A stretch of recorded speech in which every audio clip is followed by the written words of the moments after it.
For me, the most shocking finding of this is when you said that 40% of tenured professors admit that some functionally illiterate students are graduating. Today's guest is Dr. Mark Horowitz, who is a professor of sociology at Seton Hall University. Thank you so much, Mark, for joining us today. Oh, I'm happy to be here, Jesse. Thank you. So, Mark, I was reading one of your survey studies, and in this survey study, you gave a survey to a bunch of tenured professors around the U.S. at some large public institutions, because everyone always hears about how there's a lot of issues at the university level. You have a lot of media pundits, or you have parents talk about this, but you actually aren't hearing the perspective from the professors themselves that actually work at these academic institutions that are constantly getting bashed. So it's interesting that you actually asked these professors a bunch of questions. So do you want to talk a little bit about the survey study and the key findings? Yeah, I'm happy to do so. Just by way of background, the colleagues that I wrote the paper with, we had carried out in recent years a larger project, survey project on controversies within academic fields. So we have a number of surveys in sociology, anthropology, and economics dealing with some of the most sensitive questions that those fields attend to. This is the first survey that addresses crises in higher education. And the backdrop of it was that the three authors, this is Anthony Hainer at Seton Hall with me, and Ken Kickham, who's at the University of Central Oklahoma in political science. Over the years, we've noticed what many people notice regarding higher ed, a decline in student preparation or ability, more student pushback with regard to grades, grade inflation, which is a controversial issue as well.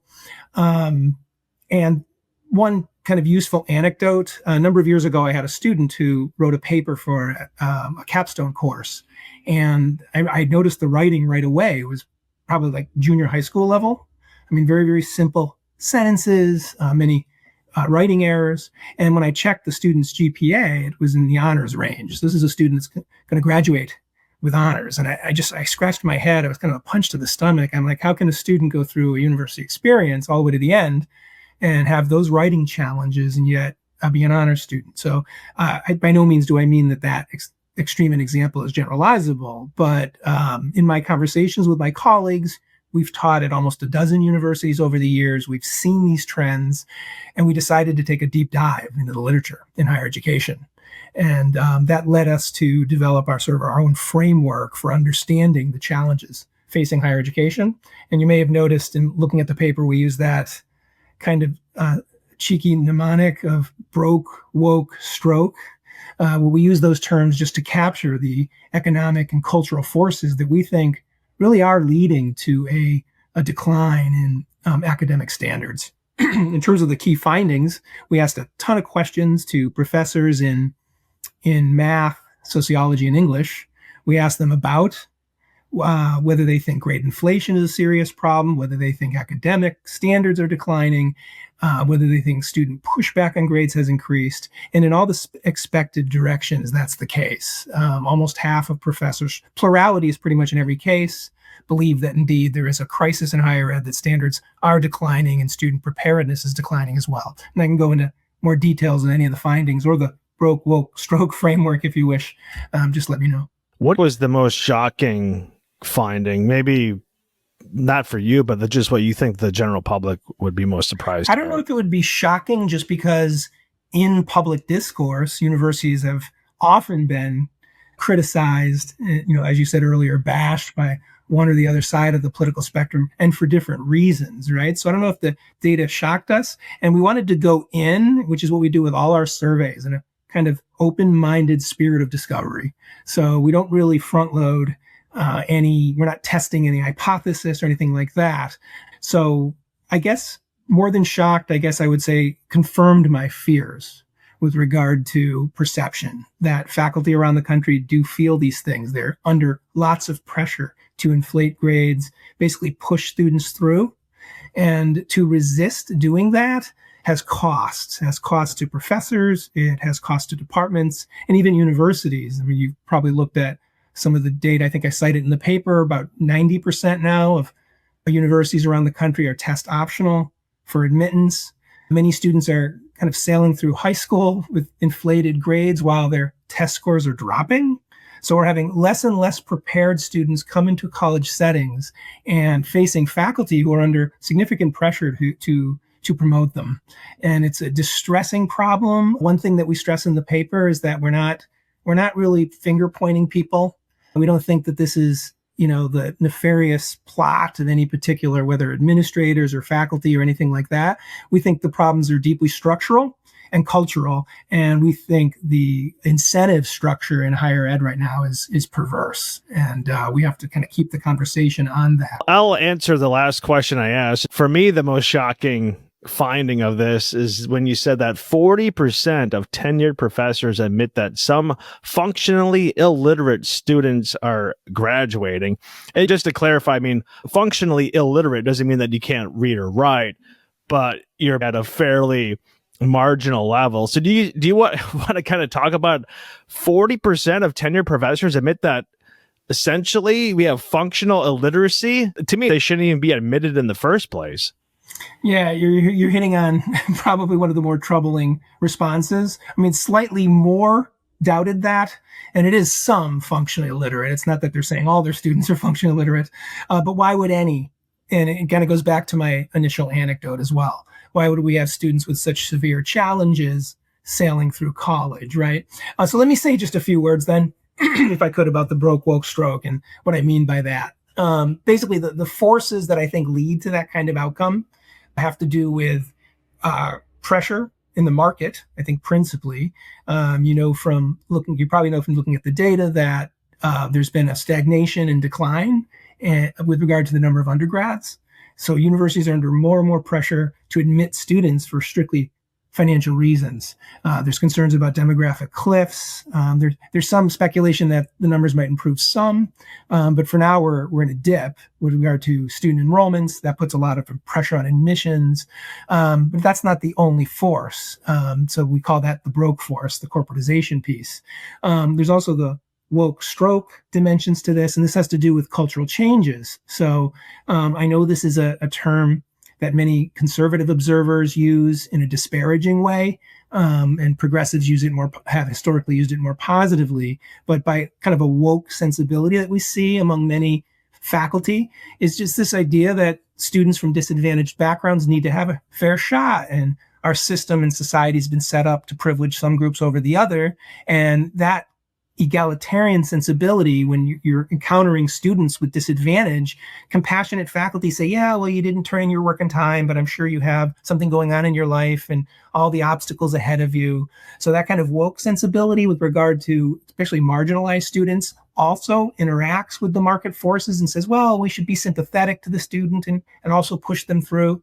And then finally, stroke is a more kind of general term for stroking the ego, if you would. There's lots of literature out there on what could be called a kind of mental health crisis going on, a shift toward a kind of therapeutic ethos in higher education, where more and more faculty, I think almost 6 out of 10, admitted that they're playing a more therapeutic role now in their courses with their students, that they're seeing these emotional challenges. I just read yesterday that almost 40% of Stanford students are indicating some kind of disability. And when you look into the numbers behind that, it ends up being social anxiety, typically, that they're claiming to have. And I'm not saying they don't, but I'm just pointing out that, so that kind of sensibility with regard to the mental and emotional challenges students have, the sensitivity with regard to marginalized students, in tandem with the market forces that make it almost mandatory for universities to lower their admission standards and welcome in as many students as possible, create an environment where faculty feel compelled. And I would add one more piece to this. Faculty who try to maintain standards are going to face opposition. The more universities sort of accommodate this and lower their standards, the faculty that try to maintain high academic standards are going to get pushback from their students. Their teaching evaluations will in some cases plummet, and they'll be under pressure for that reason as well. So all of those forces in their conjunction, I think, lead to situations where a student could be functionally literate and graduate from college today. Yeah, I heard you in a previous podcast where you mentioned that the values of kindergarten have been brought into the university level, which kind of reminds me of the stroke side of this convergence you're talking about. But since we are talking about the broke, woke, stroke, convergence. Of these three, which one has the biggest impact on universities having lower levels of performance, churning out lower quality students? From reading your article, my synopsis would be that you actually think it's the broke part, where a lot of the financial pressures have degraded the quality. That you just mentioned at the beginning of this podcast about how 90% of universities don't even have an entrance exam. So you don't even know the quality of student coming in, and they don't care because they just need to get butts in the seat and people paying tuition. And if the financial model was different, maybe those students wouldn't even be accepted in the first place. But maybe I'm reading your paper wrong. Of these three, what is the most impactful for the reasons universities are suffering from a performance standpoint? Yeah, it's an excellent question. And it's ironic because there's not necessarily agreement among me and my co-authors on this. One of my co-authors tends to emphasize the cultural more than the economic. You hit the nail on the head, though. I tend to see the broke or the economic variable to be the most decisive. So what you have is massification. I think something like 5% of the public had a BA in the 40s. It went up to like 10% by the 60s. Today, it's, I think, over 40% now. And what that means is that more and more students are coming to get a college degree who don't necessarily have the requisite skills to even enter into college at universities that are driven in the market. And this links, of course, to the decline of state appropriations. This goes back to the late 70s and 80s, where states started to cut their funding and shifting the burden of the education onto the student through student debt. So I would argue there's a kind of market failure, if you would, behind what's going on. Universities are incentivized to allow in as many students as they possibly can. I wouldn't necessarily say they don't care about the quality of the student coming in. I've spoken with admissions officers and they do the best they can, but there's only so many really top students that universities can attract. And when they're in a financially difficult situation, they're willing to lower the standards. So my usual talking point with people on this sort of question, whether it's fellow faculty, administrators, whomever, parents, is just to be honest about what we're doing, right? Because many people will say, oh, well, we need to give opportunities to students who in the past haven't had an opportunity. And that sounds wonderful. But if you're letting a student in who has below average intellectual ability, highly inflated grades from high school, chooses not to submit their test scores because they're very low, and then they're entering into classrooms where if a professor fails a student, it's going to hurt their evaluation. So they're sort of incentivized not to really do that. And let me make a point too that's lingering in my head. One of the problems, I think, with a lot of contemporary discussion about this issue in higher education is there's always this assumption that all the faculty are united in wanting to make sure students succeed. And I think most of them are. Many of them are. But at the end of the day, when you have an incentive structure that pushes faculty away from high standards, those are where the rewards are going to go, right? Anyone who spends any time in higher education knows that to get tenure, you need to publish. So there's tremendous pressure on faculty to publish, really no pressure when it comes to teaching. So all of the forces push in the direction of socially promoting a student. And many faculty, some might not even care. You might get faculty that are very careerist, that enter into academia, and they realize, wait a second, why am I going to give myself the headache of holding students to these high standards? They're just going to get angry at me. My evaluations are going to dip. I'm not going to get tenure. So I'm just going to lower standards, kind of play the game, if you would. Again, not that it's a conspiracy and not that there's any consciously bad actors. But I think, again, just to go back to that earlier point, we have to deal with the structural realities and be honest about the forces that affect us if we're going to have a chance to solve the problem. What you're just talking about brings up the thing that I always hear, which is basically like if you look back in the 60s and 70s, you had a much smaller percentage of the staff that was actually admin. And then you have universities now like Harvard, I believe Stanford is another one, where they actually have more admin than professors. So I guess how do you have more admin than professors that are actually teaching courses? And yeah, I think it's something like 2 to 4 times. I don't have the exact number of admins relative to faculty growth. And I think that it's mostly in student support. It's along the same lines going back to stroke. So you have this large infrastructure, and don't get me wrong, my colleagues that are in favor of a student support infrastructure, but it's clear where the values are, like retention, graduation, those woke sensibilities of compassion toward the vulnerable. All of those things are probably, I mean, I haven't done a formal analysis, but I think for every time an administrator or a college president says the word merit or rigor, they probably say compassion, retention, in other words, 20 to 1, 30 to 1, right? So this is where the culture is right now. And it's very, very hard. You end up sounding like a monster or insensitive or cruel. And from my standpoint, I just want to make sure a college degree means something. I wrote a piece for the Chronicle this past summer called Meet Students Where They Are or Maybe Not, where I was just suggesting that meeting them where they are, that is compassionate and sensitive, but what it ends up doing is it gradually has an inertial influence to lower standards. And I make the point at the end of the essay that, I don't think employers are going to meet graduates where they are, right? They're going to need graduates with skill sets.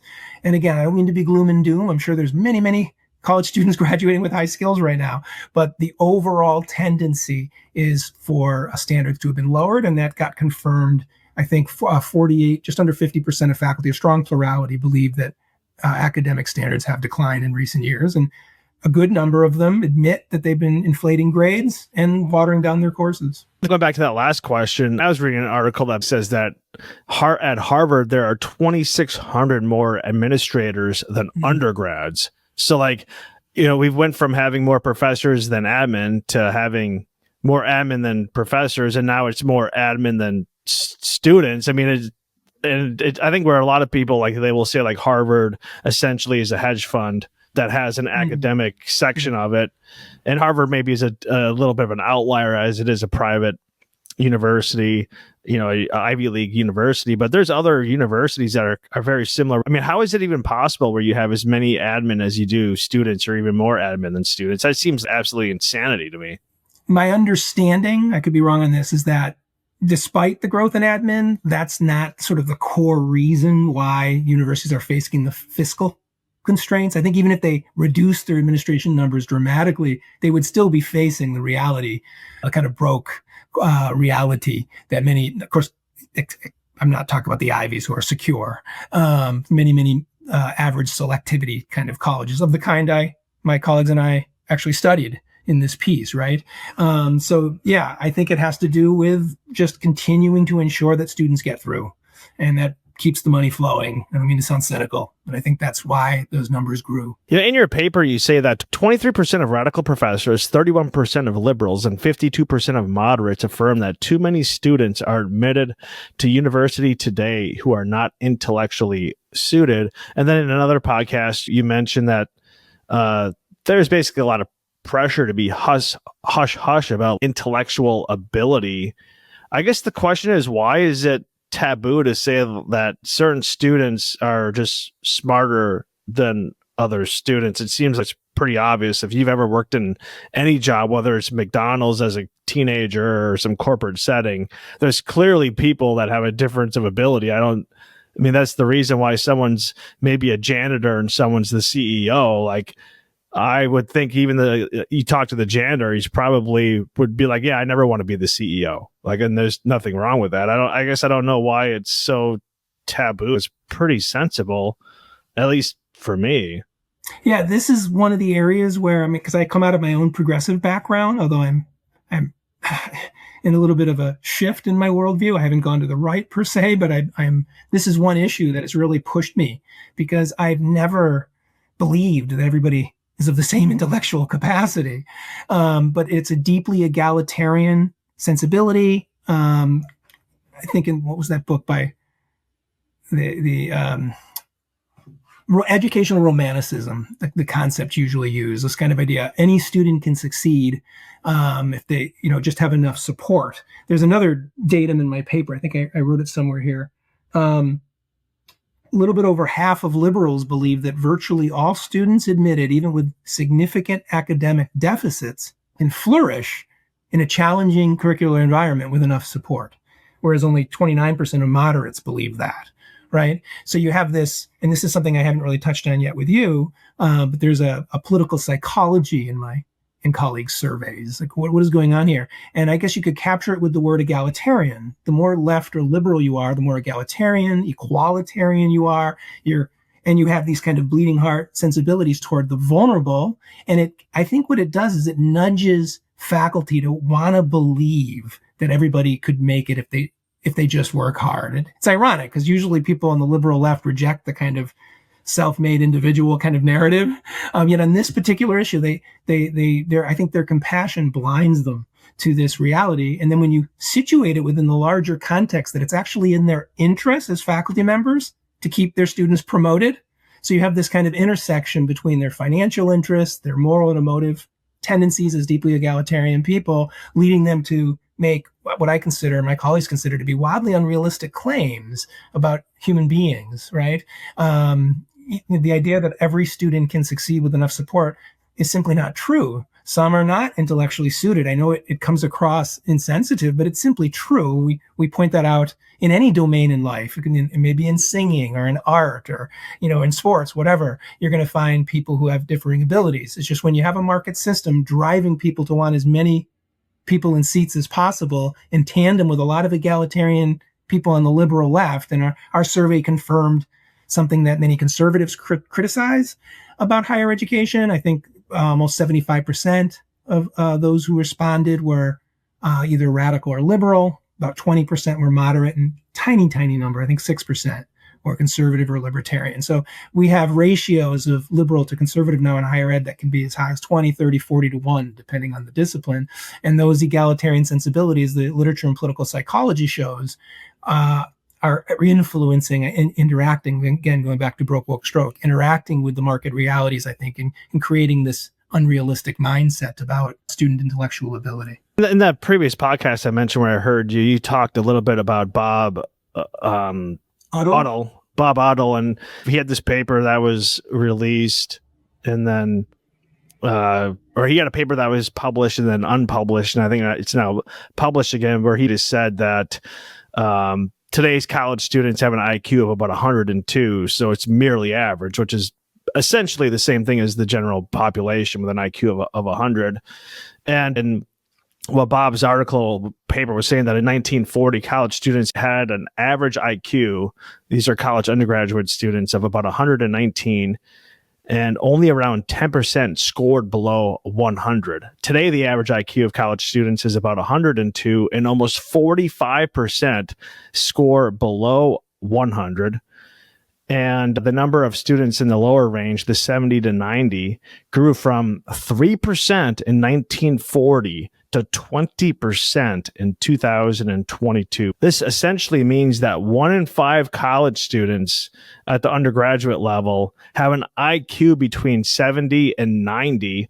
If you're teaching to the lowest common denominator, you essentially could be teaching to a class filled with 70 IQ people. And if you have someone that has 120 IQ, why even show up to class for them? Like, it's a complete waste of time. And of course, a lot of this does depend on major. If you went through some of the charts, like Bob breaks it down by major, education, social work had some of the lowest IQ, physics, astronomy, chemical engineering, and I think you do see where people do switch majors when they're in the university. It's like, oh, I'm not smart enough to be an architect. I probably should switch to something else.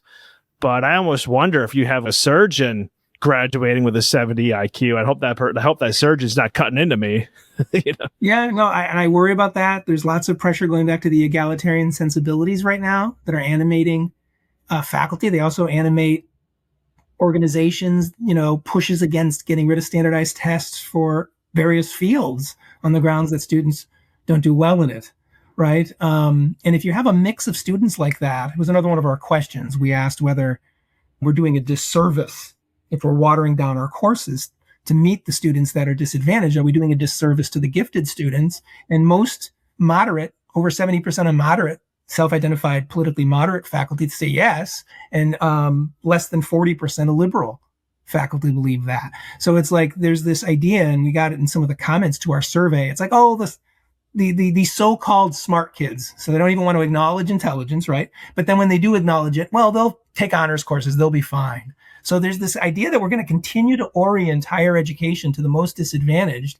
And, again, I come in the past out of a very progressive background, but we live in a modern, competitive, capitalist economy. And this idea that we're not going to be enabling a space for our most gifted students to be able to succeed is, I think, dangerous to the long-term economic vitality of the country. And none of those concerns seem to be as relevant, and it worries us deeply. And one other point I'd make, this is super sensitive, but I think we have to acknowledge it. There's differences in performance by students and by groups. And it's such a disheartening reality, and we don't like to talk about it. So I think that can also lead to the egalitarian sensibility to not want to talk about intellectual ability and to believe that anybody can make it if we try, because it's kind of a hush-hush thing, but it's real. And getting to the roots of that is real as well. When I was reading your paper, which is the whole title, I don't think we actually provided it yet. It's called Undeserved Grades or Underserved Students, Faculty Anxieties and Eroding Standards in the Corporate University. When I was reading it, my biggest thought was that in the 1940s, 1950s, 1960s, 70s, where the U.S. had more of a manufacturing economy, if you weren't that smart, you didn't have the cognitive capacity to go to university, it didn't matter because you could have got a job at a factory. There would have been plenty of other options for you to make a pretty solid living.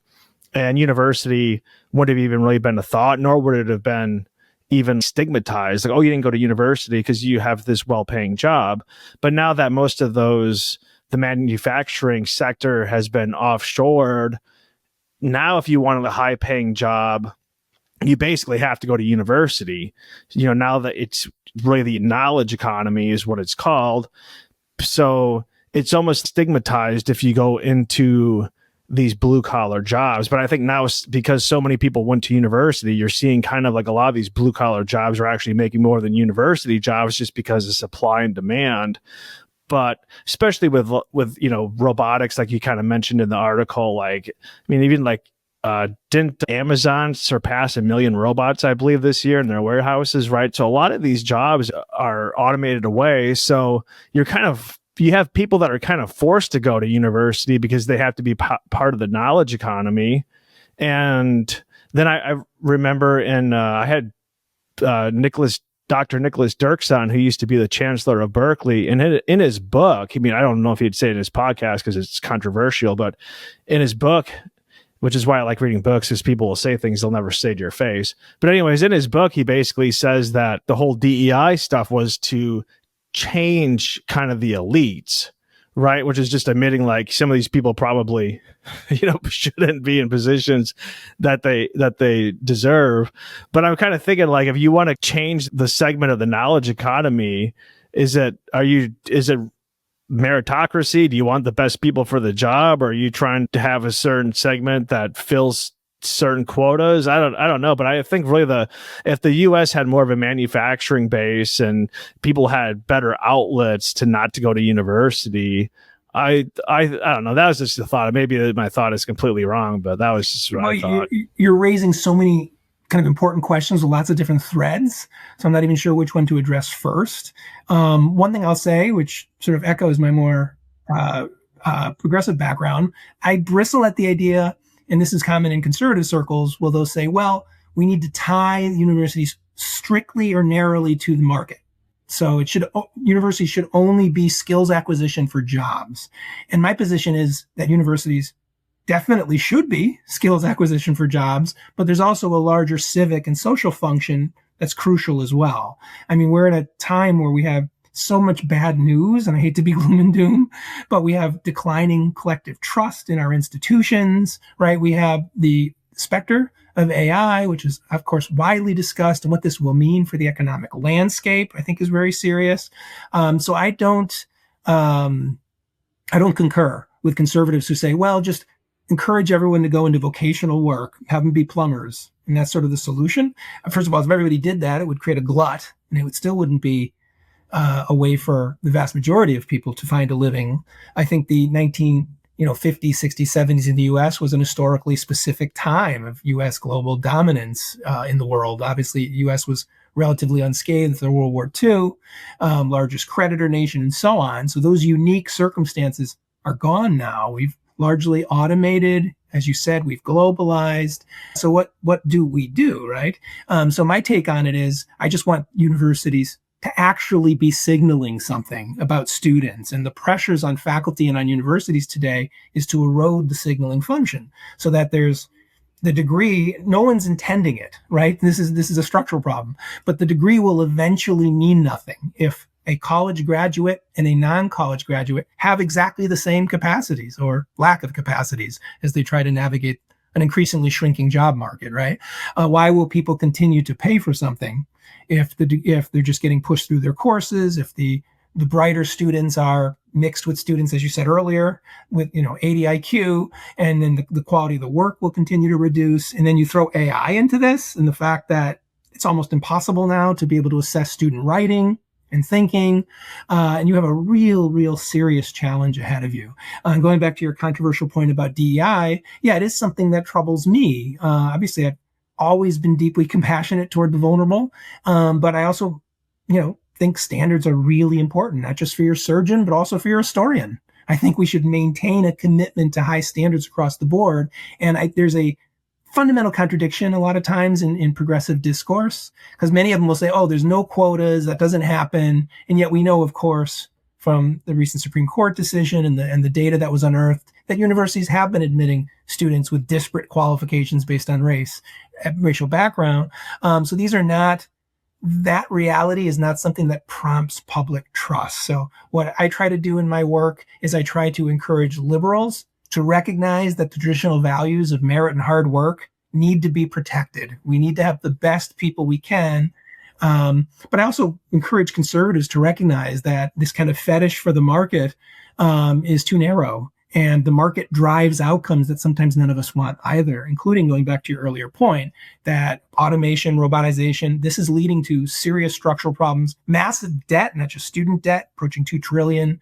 You have mortgage debt, you have corporate debt, you have debt across the board in our economy and society. What we need are highly engaged, literate publics that can, in a trusting way, collectively resolve these problems. And all the indicators go the opposite, that we have increasingly less capable students, high indicators of distrust and social antagonism. And it's above my pay grade to have any kind of fixed solution on this, but the challenges ahead of us are severe. One of the other big, I guess you could say, things I noticed about this survey study was just the cognitive dissonance in these tenured professors. So, these are some of the key findings, right? So 48% agree that grade inflation is a serious problem. 47% agree that academic standards have declined. 79% admit that corporatization of higher education is a serious problem. And of course, I mentioned the 40% of tenured professors admit that some functionally illiterate students are graduating. Yet 63% still say universities are succeeding in enhancing student skills.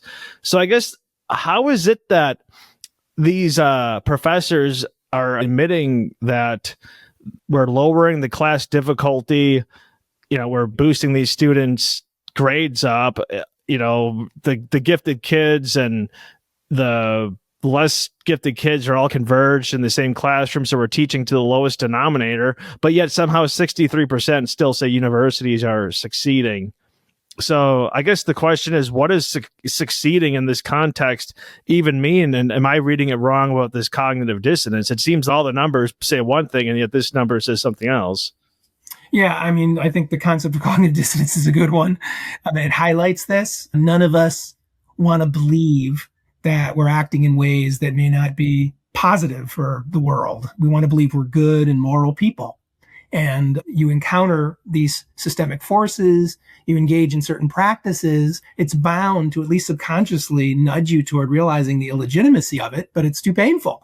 So I think a lot of us just want to assert these things that are increasingly unrealistic. Now, I should say, you say all the numbers. Well, there's some faculty, let me see, 27% believe that standards haven't declined. So it's obviously a strong plurality believe they have. 21% don't believe grade inflation is a serious problem. So just for the listener, the vast majority of these findings are pluralities, almost half of faculty versus a small maybe a quarter or a third of faculty believing otherwise. So yeah, I think your concept sort of answers the question. It's none of us want to believe that we're participating in this. Our livelihoods depend on it also. And of course, there are some students who are, particularly in certain fields that are where this isn't as, where the lowering of standards isn't as easy to carry out because there's just more objective metrics. So in physics, as you said earlier, and engineering and math and so on.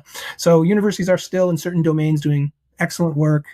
U.S. universities are still the envy of the world. I don't think they will continue to be, though, unless we take very seriously these broke, woke, stroke forces. You're just mentioning Upton Sinclair's famous quote, "It's difficult to get a man to understand something when his salary depends upon his not understanding it." Yes. And, when I had Richard Vedder on, who's an 84-year-old retired college professor, he wrote a book basically called, well, I shouldn't say basically, it's called Like Colleges Fail. And as you mentioned in this podcast previously about the demographic cliff, and this demographic cliff really takes hold this next coming school season, 2020, the 2026 school year. I mean, the 2025 high school graduating class was the biggest class in history. So for I guess you could say the 2025 academic year, you still would have had a massive class. And then every year going in 2026 on, it shrinks. Like, I'm from the state of Wisconsin. There's been a lot of smaller public state universities that have closed and they're consolidating. And Wisconsin's a little bit of an outlier because Wisconsin isn't a state that actually gains population. Some years Wisconsin actually loses population, which isn't the norm. So that might be a little bit of an outlier, but it does seem like some of these universities will be forced to change because they will have a shrinking kind of customer base, as you're calling it, the corporatization of university, where it's more of a customer model. But then at the same time, like you kind of mentioned though before, maybe the standards will even go lower because they want to now attract a shrinking customer base. So like instead of the standards being raised up, the standards will actually be more to the floor. Like, are we actually going to get worse?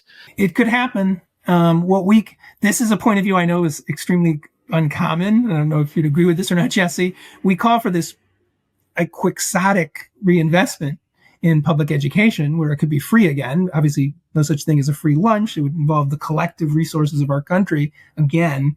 But the model I have in mind would be publicly financed and then real. So I think tons of faculty would fail students just without qualm if they knew it wasn't going to be saddling them with massive debt in their lives, right? I've experienced this myself, and I've heard countless faculty members discuss this over the years. It's this heartbreaking reality where they get into senior year and they can't read or write very well. And what are we going to do? In many cases, because of the reliance on adjuncts, they know the student, even if you fail them, they're just going to have to pay for the class again, take it with an adjunct and pass anyway, going back to all these forces that push students through, right? So the market reality of a debt-financed regime where universities are competing for students is one which will, I think, potentially do exactly what you said, lower standards even more. The only way to get out of this, even if it's unrealistic, my attitude's always been, if no one talks about it, then we're guaranteeing it could never happen. So as absurd as it sounds, I talk about it. I think we need public financing. If it's a private university, there should be access to public grants for students to go to those private universities. And then faculty would be released from the anxiety of knowing that rigorously grading or failing their students isn't going to lead that student down to a path of not graduating and all the economic consequences that would entail. But this is only a first step. We have those larger challenges with automation, with AI and capitalism that we have to deal with as a society as well. How we're going to do with that, I don't know. I do agree. There's too many people going to university because you have all these outside sources that fund it, which you didn't really have available to students in, say, like the 1940s or 1950s, and it's financed with debt. So you have a student that graduates and they have all this debt. So if you change the model and you have more rigorous kind of entrance exams, so to speak, so you just have less people going to university, I feel like the people that would be least in favor of it, that would be the universities themselves, particularly the admin, the professors, the faculty, because a lot of them would lose their job. If half the students go to university, well, then are we going to lose half the admin, half the faculty? So I feel like the system itself, it's almost like a Ponzi scheme. You just keep needing more students and more students to Like these campuses are so massive, and it's just funny because like I lived abroad for years, and if you go to like a university in Europe, if you've ever like checked out the campus, I mean, half the time you don't even think you're at a university because it's just not very glamorous at all, and you're like, oh, I'm in like old school Europe. You'd think you'd have some old castle or cathedral or something like that, and it's not. But then you're at like, was it like Texas A&M, or was it, I forget what's one of the Texas universities has a lazy river, and you basically have like a Disneyland on campus trying to attract these students. And then of course we have these massive sport programs. Like outside of Ohio State and a couple other big time universities, athletic programs, most of these athletic programs lose money. And of course, like Nicholas Dirks, I mentioned that he was on. He talks a lot about the sport programs in his book, and I'm not sure how that's going to change with the NIL and the transfer portal, conference realignment, and things like that. But it seems like there's a lot of fat that could be cut. But I just don't. There's too many people would lose their livelihood and are too invested. I just don't. I don't see that in that Chronicle piece. I did suggest that as one. Like number of different things we can do. One of them would be to reinstate our admissions tests. Problem is, like, I mean, you could literally, I think the word I used in the essay was you could fill a flume with essays written, justifying text optional or eliminating entrance exams on equity grounds. So you have this strong moral imperative. Like you seem like you're super insensitive, even discriminatory if you support standardized tests, right? So it's very hard to get that. And I suggested that it would entail a kind of change in mindset where this endless growth in faculty lines and students changes to kind of managing stewarding your resources. I'm already telling students, unless they're extremely sharp, I'm already telling students to, or discouraging them, if you would, to encourage a PhD now in social science because of the reality of the market. So that's already happening. So I think, having admission standards again would help. Stewarding our scarce resources. To be able to do that, of course, universities would have to join together into some kind of consortium, because any given university that tries to increase its standards is disincentivizing their own enrollment against a university that doesn't have that admission standard. So they'd have to kind of collectively agree. I don't know if that's where we're going, but I think it would be helpful for us to do that. In your paper, you say that research shows that college grades spiked in the 1960s and have climbed steadily since the 1980s, with A's rising about 5 to 6 percentage points each decade. Today, A's are the most common grade, 43%, up from just 15% in the 1960s. This is probably the second most shocking finding. The researcher that's done a lot of work on that is Stuart Royster, and I've cited him in the essays. A former Duke professor who has like a website that you can go to, and I think he's going to update it again fairly soon.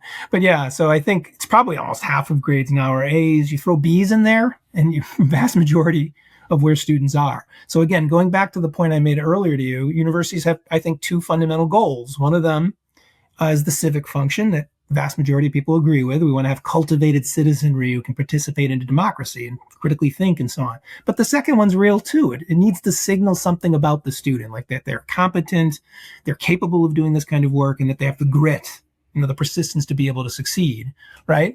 And if everyone's getting A's, nobody's failing out, it's the degree's not going to signal this anyway. It's going to lose its signaling function. And that's a problem. And it, like I said in the Chronicle piece as well, it's the value of a college degree is going to decline. So what you have is the classic problem of kind of short-term interests pitted against long-term interests. It's kind of a tragedy of the commons in a way. No university can afford to raise standards, but if none do, the long-run tendency is to have the system collapse. I'm not sympathetic to I haven't read that work, Let Universities Fail, but I'm not sympathetic to the idea that we should get rid of universities, only because, going back to my earlier point, we have so many serious social problems that we have to confront in the United States and around the world. It's hard to imagine a non-educated citizenry to be a desirable thing to confront the challenges we have to face in the future. We have severe ecological challenges, we have economic challenges, we have issues linked to multiculturalism and social and political antagonism. All of those things require a more civically engaged and knowledgeable public, which again goes back to my call for public financing. So anyway, yeah, I have these conversations, Jesse, I get depressed, regrettably.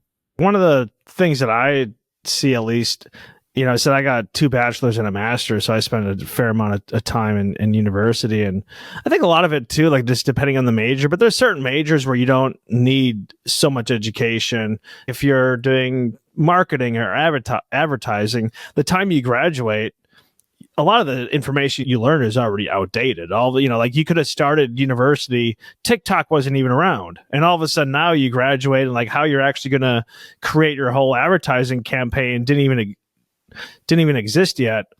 But at the same time, like I don't want a surgeon going to school for 3 years and then slicing into people.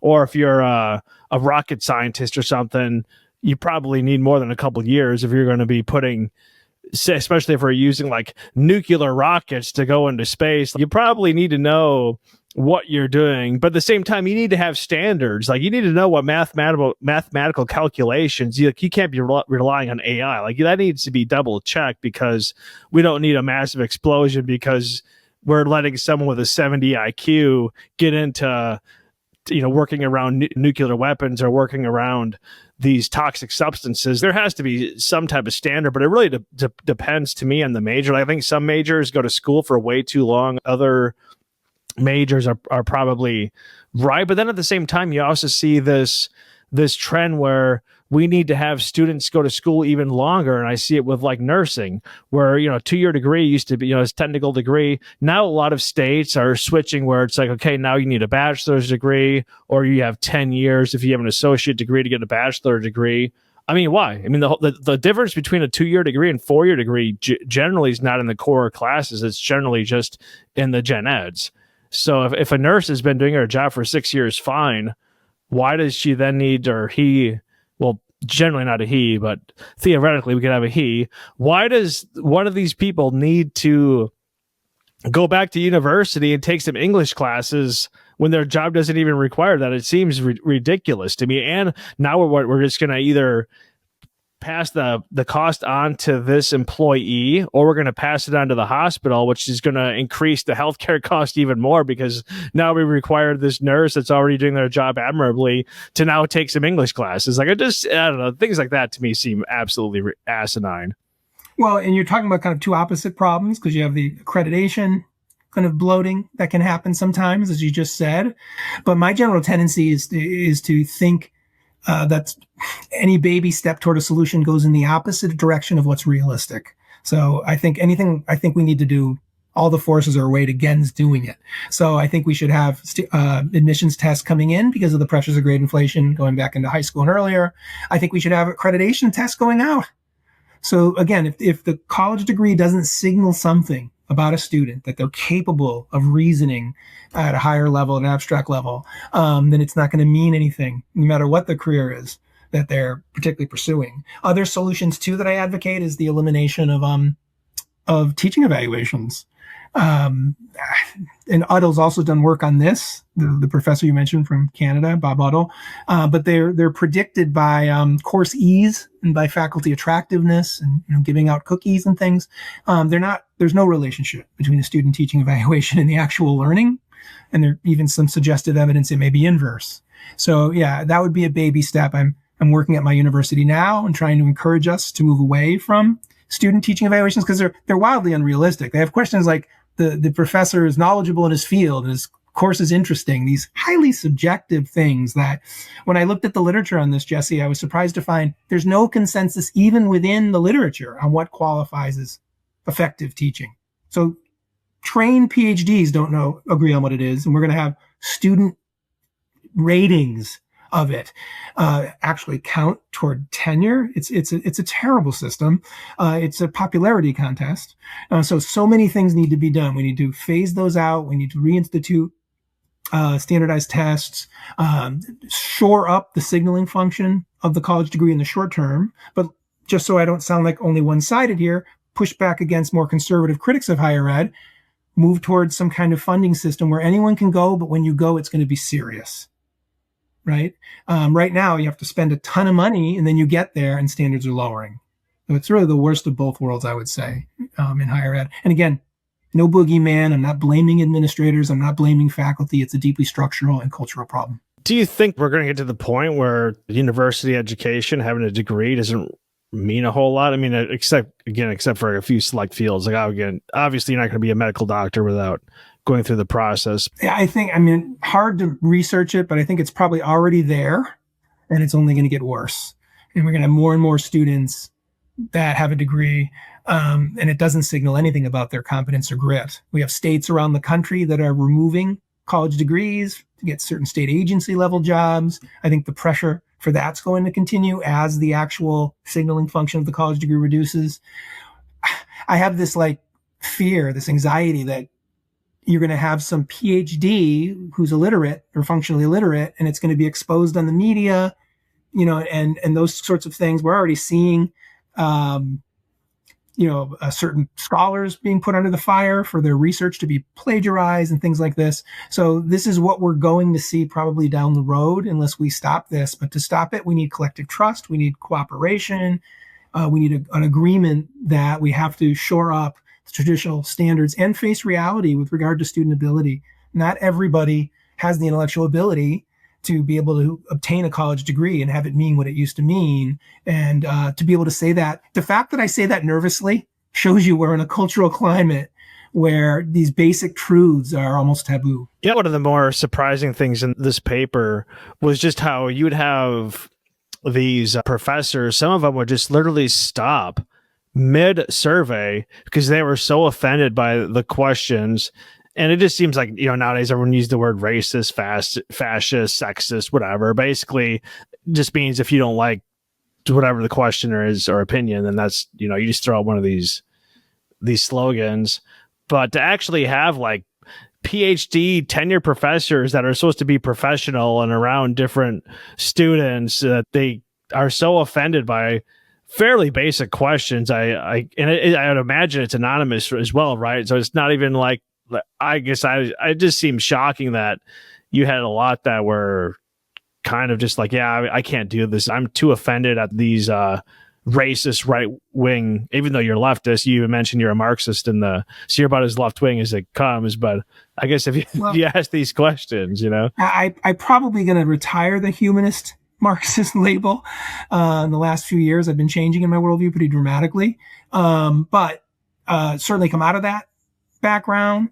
And you're right. I mean, we had 74 people enter and then leave. They didn't answer a single question. So if anything, the people who did take the survey are probably going to be more sympathetic. And yet it was still so deeply critical of so many of the questions, right? Where you just ask something and itself, it's seen as intrinsically, like you said, racist or sexist. And I think 51%, this is one of the areas where there was a consensus. 51% of faculty, far more than those who disagree, believe that standardized tests are culturally discriminatory, if not racist. And so this goes back to the point I made earlier. It's there's these heartbreaking differences in performance by race in our society that are real, right? This is systematic. It starts very young. And so assume the progressive narrative is correct. Assume that there's all these processes of systemic racism that are in society that are leading to these disparate outcomes.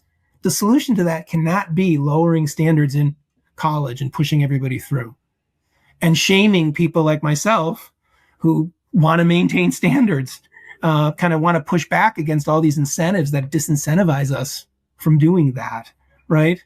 So yeah, it's a lot of people commented and said that this is an offensive. How can questions be sexist? Or a question can be racist, but somehow that's what they claim if it touches on these very sensitive issues of disparate performance, particularly by race, but also by gender. You teach at Seton Hall University. You had, I think, 4 other co-authors that were on this survey study. Two others. Two others. I know Anthony was one of them. He was also in the podcast that I mentioned. But what's kind of feedback that you get from either colleagues at university that you work at, or have you gotten feedback from other professors from other universities? Have you gotten pushback on this? Professors not really having this information out there, or maybe not? Yeah, since the argument we make doesn't fit into political boxes, because we have this argument about corporatization, which the progressives jump on and say, yes, capitalism is destroying higher ed. But then we have this concern about woke sensibilities, and the conservatives come in and say, yes, all this emphasis on DEI is killing universities, right? So in a weird way, different outlets will draw from it the themes that fit their particular ideological orientation, and the rest will just ignore my work. That would be how I would say it. So yeah, and this is a deeper question too about political psychology. When you decide that you're going to pursue the truth and not worry about tribes or teams, it can be lonely, in life, I would say. And I'm working on a book now on this issue of how our political and moral sensibilities shape the kinds of things that we believe in deep and profound ways. We get a lot of meaning by being morally righteous in our team. And when you decide to put truth ahead of that, your point of view isn't going to be as predictable anymore, because all of a sudden you're not going to fit into this or that team in any specific way. So I've noticed that on a personal level, and I think it's sort of indirectly answers your question for why I get kind of bizarre responses. Either it's ignored or appropriated only to fit the arguments that either side of the political spectrum want to draw from it. How long have you been teaching for? Well, if I include graduate school, it goes way back into the early 2000s, but I taught 2 prior universities. I was at the University of Texas, Rio Grande Valley, right along the U.S.-Mexico border. And before that at New Mexico State University in Las Cruces. So yeah, about at least 20, 25 years. Have you noticed any difference in the quality of the students at all between, all of us have noticed a decline in student preparedness throughout our entire teaching careers. I think we've taught at 11 different or 12 different universities over the years. And and then again, when I took the dive in to the literature, I realized this is widely observed. Everybody's sort of noticing it, but none of us can really afford to take the steps we need to rectify it. Was there an inflection point, or has it just been like a kind of a steady, gradual decline? That's a good question. So I'd say steady, gradual, with an extra boost during COVID. So that's I think it was going this way.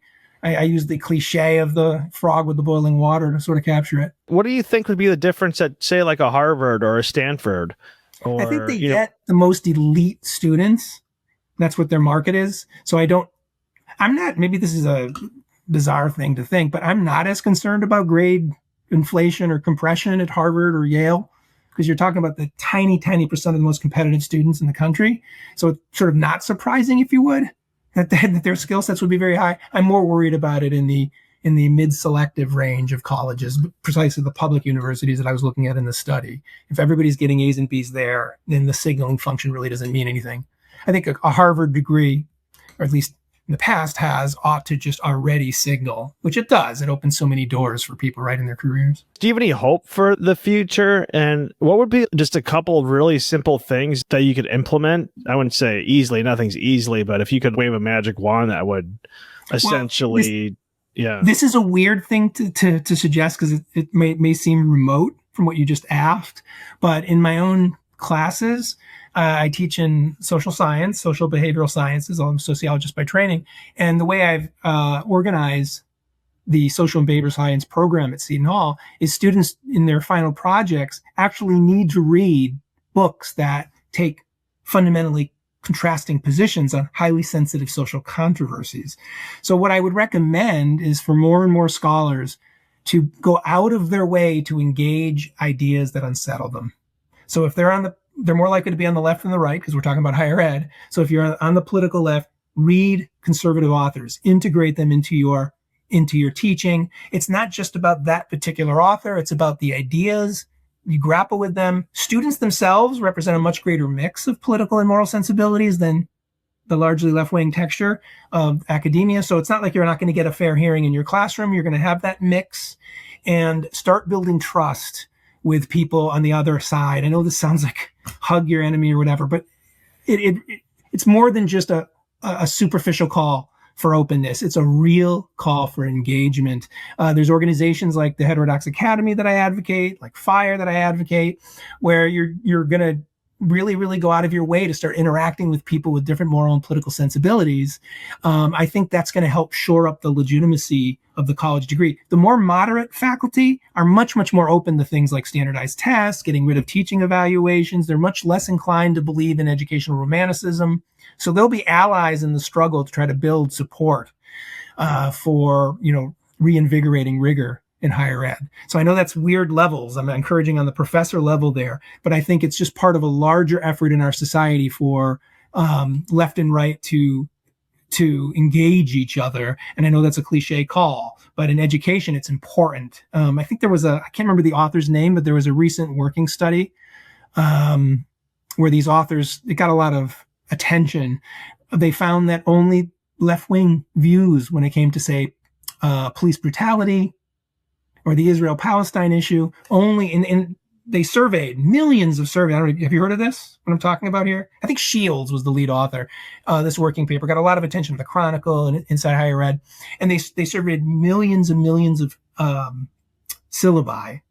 And they found that only the left-wing perspective is covered in the vast majority of the classes, right? So that has to stop. We have to start integrating into our academic work as well as our professional relationships, ideas that unsettle us. I think it'll make us better scholars, and it'll help foster the collective trust we need to have any chance of addressing these problems. Was there a certain year where you just noticed where it wasn't depoliticized? I mean, like, as the business models of the legacy media, I mean, at the time it was the mainstream media, now it's the legacy media, but the business model was more depoliticized, especially before cable TV, where if you would have been political, you would have lost a big chunk of your audience.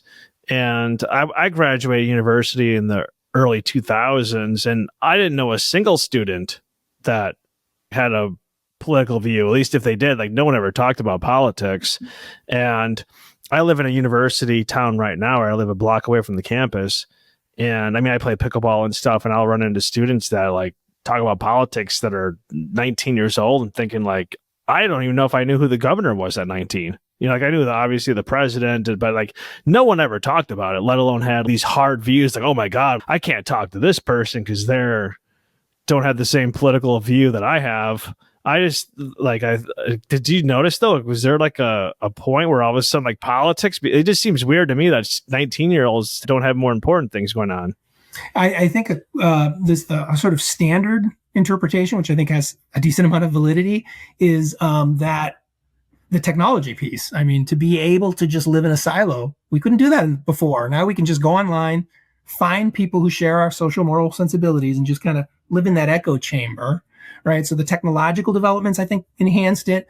With the decline of the traditional legacy media, not seen as a trusted source of information, now more and more people are going online, finding their information sources that feed what they already think, often in complete contrast to the other end of the political spectrum, right? And you have the larger challenges in our society, the economic and ecological that I mentioned earlier. So this kind of, and climate change, this generalized anxiety, I think, brings out the desire for people to want solutions, which pushes them even more into their political camps. So all of the incentives, I'll use this again, in any influencers, is to get people watching. And so sometimes that can mean throwing red meat. It can be being provocative, right? So the incentive structures in the mass media system, in what could be called late capitalism, all work, I think, in the direction of undermining collective trust, and rather than enhancing it and leading to heightened politicization, I think, among the public as a whole. That would be my sort of best stab. But there's so many other things going on probably as well, but those seem to be big pieces of the puzzle. That podcast I mentioned that you were on, I believe it was Elizabeth, who is the host, but mentioned about how 80.6% of faculty encourage students to become agents of social change. And I guess I'd be curious, like, I can't imagine that number being anywhere near that, say 20 years ago when I was in university. I don't think I knew any one of my professors' political views, let alone encouraged to create, social change, whatever that even means.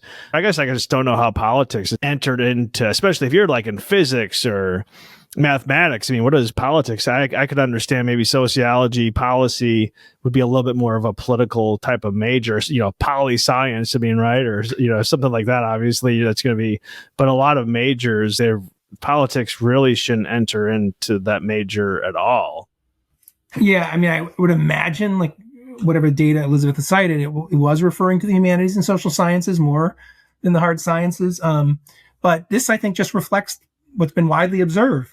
People like Neil Gross, Jonathan Haidt, a whole bunch of people have seen just radical increases in the number of liberals and radicals. My survey reflected it. Like I said, 75% on the liberal left, 20% moderate, 6% conservative. So yeah, when you have that level of disproportion, you're going to have a certain view. Because again, social change is amorphous. What does that mean? Well, what it means in higher ed is left-wing, progressive social change, redistributive politics, a multicultural perspective, things that are not high priorities for people on the conservative end of the political spectrum, right? So I don't think we can.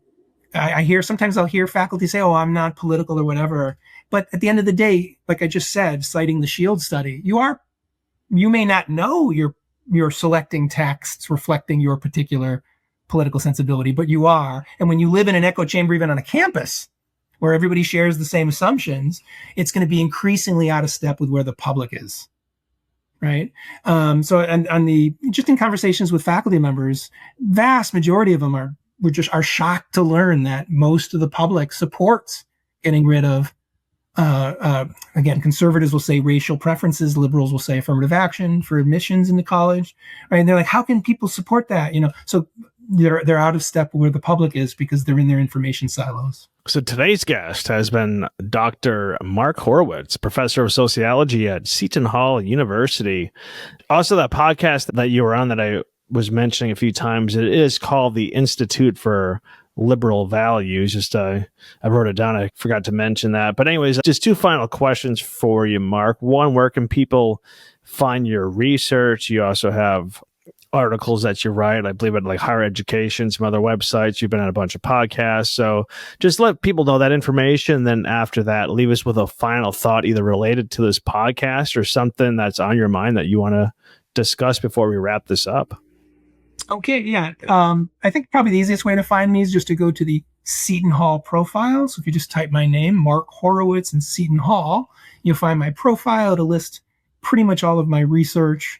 If there's anything that's not publicly available, certainly feel free to email me at mark.horowitz@shu.edu, mark.horowitz@shu.edu. Jesse, I thank you so much for reaching out, for taking interest in the piece.